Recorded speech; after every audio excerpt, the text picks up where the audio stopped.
today I just wanted to have a quick chat with you about how having a meal plan can help your picky eater.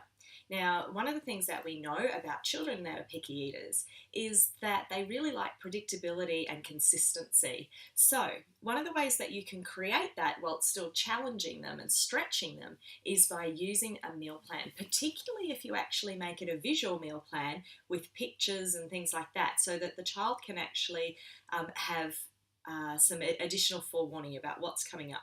So, traditionally, a meal plan is something that I guess whoever's the primary cook in the household, it might be mum or dad in your household, it might be grandma or granddad. But if normally they'll go and they'll plan out what's going to be for meals, and then they'll cook the meals but the people in the house won't necessarily know what the meal planning is that's gone on. So I'm not talking about just being prepared for meals. I'm actually talking about where you have a visual representation of what meals are going to be coming up.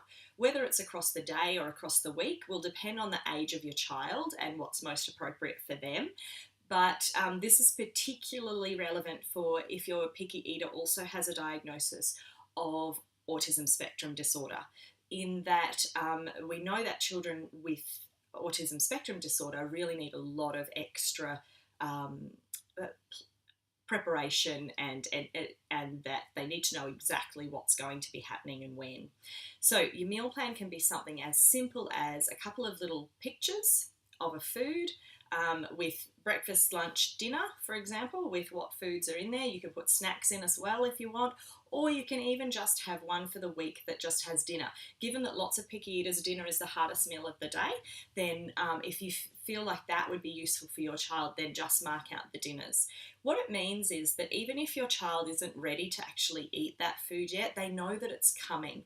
And so it means that they're more likely to actually be able to control the sensations in their body and their response to that food if they've got more forewarning. Now, don't be surprised if it doesn't mean that if they still don't eat it and they still refuse to eat it, but at least they know what's coming and it's predictable for them to help make that exposure to that food safer for them, so that they're more likely to have a positive experience, and then they're more likely to progress towards learning to eat that food in the future. So just a little tip, try using a visual meal plan to help your picky eater know what's coming next, so that they can feel more confident about the meals that are being presented. Talk, eat, play and learn. Have fun, everybody.